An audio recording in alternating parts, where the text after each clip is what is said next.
الحمدللہ رب العالمین والصلاة والسلام علی رسولہ الکریم۔ اگر آپ نے صفیہ رضی اللہ عنہا کا پچھلا پارٹ نہیں دیکھا ہے تو پہلے آپ وہ دیکھیں۔ وقت گزرا اور حدیبیہ کا صلح نامہ ہوا۔ جب محمد صلی اللہ علیہ وسلم مکہ لوٹے تو قریش نے انہیں مکہ میں داخل ہونے سے روکنے کی کوشش کی۔ تمام عرب میں یہ بات آگ کی طرح پھیل گئی کہ مسلمان جھک گئے ہیں اور ایک ناجائز صلح نامے کو قبول کر لیا ہے۔ لوگوں نے سوچا کہ اب وہ کمزور پڑ چکے ہیں، بے چین ہیں اور امید کھو رہے ہیں۔ جب خیبر کے یہودیوں کو اس کی خبر ہوئی تو انہوں نے سوچا کہ یہ حملہ کرنے کا صحیح موقع ہے اور مدینہ پر حملہ کرنے کی تیاریاں شروع کر دی۔ انہوں نے علاقے کے تمام یہودیوں کو ان سے ہاتھ ملانے کی دعوت دی۔ جب محمد صلی اللہ علیہ وسلم کو اس جنگ میں تیاری کی خبر ہوئی تو انہوں نے اپنے ساتھ انہی 1400 لوگوں کو ساتھ لیا جو ان کے ساتھ عمرہ کو نکلے تھے، مگر مکہ والوں نے اندر داخل ہونے کی اجازت نہیں دی۔ حدیبیہ کے صلح نامے کے بعد عورتیں بھی اس سیر کا حصہ تھیں۔ وہ ذی الحجہ کے مہینے میں حدیبیہ سے لوٹے تھے اور خیبر کے لیے محرم کے شروعاتی دنوں میں اپنے افواج کے ساتھ نکلے تھے۔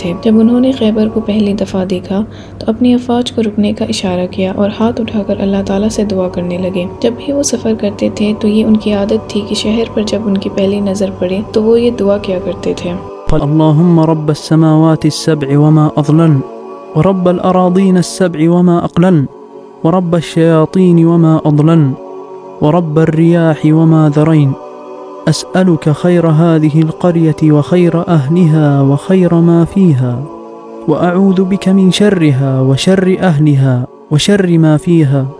رات کا وقت تھا جب وہ خیبر پہنچے۔ تمام افواج کے ساتھ شہر کے کنارے پر پڑاؤ کیا۔ یہ ایک بار پھر ان کی عام حکمت عملی تھی۔ جب بھی وہ جنگ کے لیے اپنے افواج لے جاتے تو رات ڈھلنے کے وقت تک پہنچتے، مگر چونکہ وہ اتنے اصول پسند تھے کہ کبھی رات میں اپنے دشمنوں پر حملہ نہیں کرتے تھے کہ کہیں انہیں بے خبری میں نہ ہرا دیں۔ مسلمان فوج خیبر کے باہر پڑاؤ کر چکی تھی، مگر شہر کے لوگوں کو اس کا علم نہیں تھا۔ جب وہ صبح اٹھ کر اپنے روزمرہ کے کام کے لیے نکلے تو اپنے دروازے پر انہیں ڈیرا ڈال دیکھ دنگ رہ گئے۔ فجر کی نماز کے کچھ وقت بعد محمد صلی اللہ علیہ وسلم نے مجاہدین کو حکم دیا کہ وہ خیبر پر حملہ کریں۔ خیبر کے یہودی اپنے گھروں کی طرف بھاگنے لگے۔ جب محمد صلی اللہ علیہ وسلم نے انہیں دوڑتے دیکھا تو انہوں نے بلند آواز میں کہا: اللہ سب سے عظیم ہے، خیبر خالی ہو چکا ہے، خیبر بکھر چکا ہے، خیبر برباد ہو چکا ہے۔ اللہ کے فضل و کرم سے مسلمانوں کی جیت ہوئی اور خیبر کے تمام قلعوں کو قابض کر لیا گیا۔ صفیہ رضی اللہ عنہا کے والد حیی بن اخطب کو بنی قریظہ کی جنگ میں موت کے گھاٹ اتار دیا گیا تھا۔ ان کے شوہر کنانہ بن ربیعہ بن حقیق کو قبضے میں لے لیا گیا تھا اور انہیں بری حکومت کی وجہ سے ہلاک کر دیا گیا اور صفیہ رضی اللہ عنہا کو جنگ کا قیدی بنا لیا گیا۔ آج کا یہ پارٹ یہیں ختم ہوتا ہے، پھر انشاءاللہ اگلے پارٹ کے ساتھ ہم ضرور حاضر ہوں گے۔ تب تک کے لیے آپ 1 پارٹ 20 کی پچھلی ویڈیو ضرور دیکھتے رہیں۔ السلام علیکم ورحمۃ اللہ وبرکاتہ۔ جزاک اللہ خیرن۔